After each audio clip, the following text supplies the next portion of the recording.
All right, we're going to start off here on lesson 10. We're looking at the domain and range part one.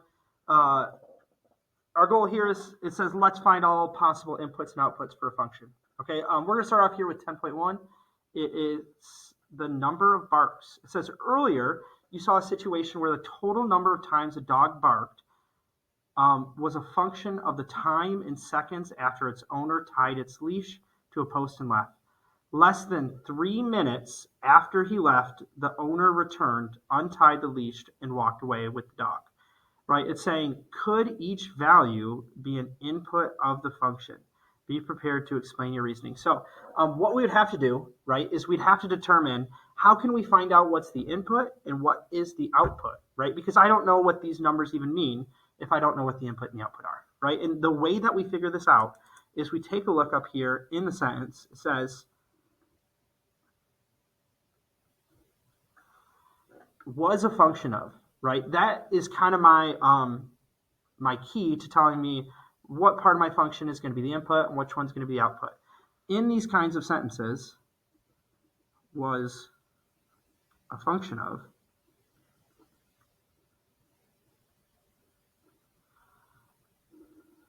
I know that anything that comes before this sentence is going to be the output, and anything that comes after this sentence is going to be the input.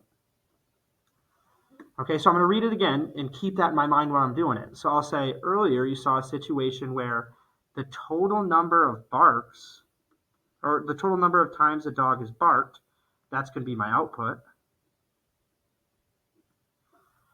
was a function of the time in seconds after its owner tied its leash to a post and left. Right? So this could be now the input. Okay, so when I'm reading this again, when I'm saying could each value be an input of the function, I'm looking at, could this be a time in seconds? Right? But we also have to keep in mind it says less than 3 minutes after he left. Okay, so I know that 3 minutes, if I calculate 3 minutes with 60 seconds apiece, I know that the max I could be at would be 100. So max of 180 seconds. Okay, so could any of these values be a possible time in seconds with a max of 180 seconds? Well, 15 definitely, right, could be a time in seconds.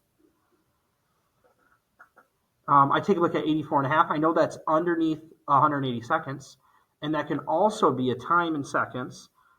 We don't see like half seconds very often, but technically it's possible.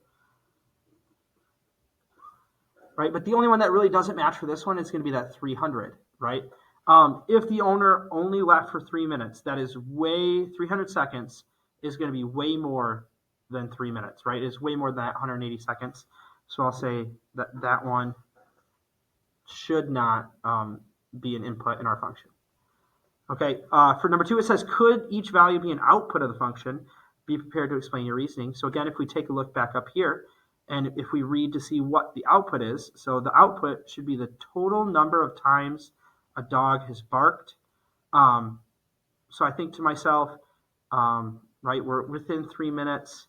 Could these values make sense for a number of times a dog has barked? Like, could these values be a number of times a dog has barked in 3 minutes? I'm pretty sure a dog could bark 15 times in 3 minutes, but I don't think that a dog could bark 84.5 times, right? A dog can either bark 0 times or it can bark 1 time, right? It can't bark a half a time. If a dog made a half a bark, that would just be 1 bark. So I don't think a dog can bark a half a time. So I'll say that one doesn't really make sense. And 300, I bet if you got a really, really, really small dog and it does not stop barking for that whole 3 minutes. It might be able to reach 300 barks, right? We're just trying to take out the things that like completely are impossible, but I think 300 is possible. It might be unlikely, but I think it's still possible, right? So that's all we got for 10.1. See you guys later.